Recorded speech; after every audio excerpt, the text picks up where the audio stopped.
The year was 1967 and Nigeria was a nation caught in the grip of civil war. The conflict had drew lines not only on the map but also between people, families, and communities. In the northern region, where the Hausa people lived under the rule of tradition and strict codes, the war had introduced an atmosphere of distrust and fear. Yet, within this turbulent setting, a story of unexpected and forbidden love was unfolding. Prince Aliko, the heir to a prominent Hausa emirate, was a figure of quiet dignity. At 22, he had been groomed for leadership, and his life was a parade of formalities and responsibilities. The war had threw his world into a disarray, but he remained a symbol of hope and continuity for his people. Beneath his composed exterior, however, Aliko was troubled by the conflict and the rigid expectations placed upon him. Obiangeli, a spirited Igbo girl of 19, was far from her homeland. She had come to the northern region with a humanitarian organization, working tirelessly to provide aid and comfort to those displaced by the war. Her presence was a beacon of compassion in a land overshadowed by conflict. Despite the danger, she remained dedicated to her mission, her resilience unwavering even as the situation around her grew increasingly dire. Their paths crossed on an overcast afternoon in the makeshift refugee camp where Obiangeli worked. The camp was a labyrinth of tents and shelters, a temporary refuge for those who had lost everything. Aliko, who had been dispatched by his family to oversee relief efforts, was inspecting the camp when he encountered Obiangeli. He was struck by her determination as she worked, her hands deftly treating the sick and injured. She moved with a grace that believed the harsh environment, her eyes focused and resolute. Aliko had seen many people in need, but there was something different about Obiangeli, a fierce light in her gaze that captivated him. Their first conversation was brief but significant. Aliko, dressed in his traditional attire, approached her with a mixture of curiosity and formality. "I am Prince Aliko," he introduced himself, his voice carrying the weight of his title. "I've come to assess the needs of the people of the camp and offer support." Obiangeli looked up from her work and bore forward. "I'm Obiangeli. We appreciate any help you can offer. We are stretched thin, and the situation is becoming increasingly desperate." Aliko nodded, observing her with interest. "I can see that.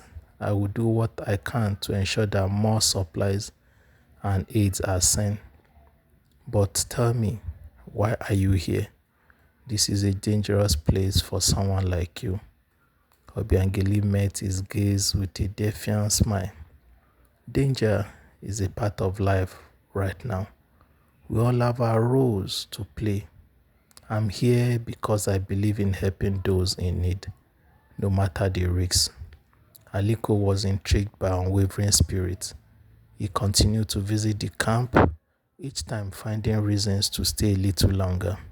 He would assist with the distribution of supplies, listen to the stories of those who sought refuge, and most importantly, spend time with Obiangeli.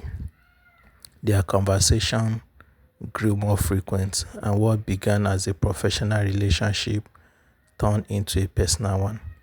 As they spent more time together, Aliko found himself drawn to Obiangeli's warmth and passion. She spoke of her dreams for a better Nigeria, where people could live in harmony despite their differences. Her vision of a unified future resonated with him, offering a glimmer of hope amongst the chaos. Their growing connection did not go unnoticed. Aliko's family was wary of his frequent visits to the camp, and whispers began to spread.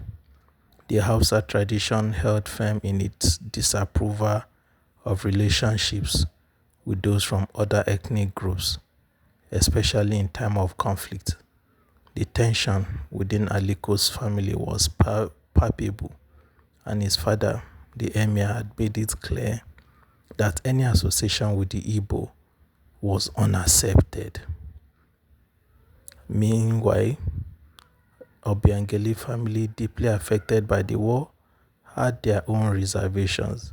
They worried for her safety and were concerned about the implication of her involvement with a Hausa prince. The cultural divide between them seemed insurmountable, and their love was viewed as a threat rather than a bond. Despite the disapproval from both families, Aliko and Obiangeli relationship continued to blossom. They would meet in secret, away from the peering eyes of the world. Their love was their sanctuary, a place where they could dream of a future free from the constraint imposed by their respective cultures. One night, as they sat by a secluded river bank, the air filled with the distant sounds of gunfire, Aliko took Obiangeli's hands in his. The moonlight danced on the water, casting a soft glow around them. Obiangeli, Aliko began, his voice trembling with emotion. I cannot imagine my life without you. The war and the disapproval of our parents, they are obstacles, but they are not insurmountable. I want to build a life with you, away from all of this. Obiangeli's eyes shone with tears. I feel the same way, Aliko. But how can we overcome the barriers that separate us? The world seemed determined to keep us apart. Aliko's gaze was intense, his determination clear. We must find a way. We cannot let the war or our family's prejudice dictate our future. We must be the change we wish to see. As they embraced, a strange sensation enveloped them. It was as if the very air around them had shifted, charged with a mystical energy. The river, usually so calm, began to simmer with an otherworldly light. Obiangeli and Aliko looked at each other, their hearts racing. A soft whisper echoed through the trees, a voice that seemed to come from the depth of the river itself. Love transcends the boundaries of time and conflict. Embrace your destiny, for it holds the key to healing. The words were cryptic but powerful. Aliko and Obiangeli felt a renewed sense of purpose. The whispering voice seemed to promise that their love could indeed be a force for change. With their resolve strengthened, they began to work even harder to bridge the gaps between their communities. Aliko used his influence to advocate for peace and understanding, while Obiangeli continued her humanitarian work with a renewed vigor. They became symbols of hope, their love inspiring others to look beyond their differences. Their efforts did not go unnoticed. The tide of the war began to shift as more people embraced the idea of reconciliation. Aliko and Obiangeli's relationship became a beacon of unity, proving that even in the darkest times, love could spark change. As the war eventually grew to a close, Aliko and Obiangeli's love story became a testimony to the power of resilience and hope.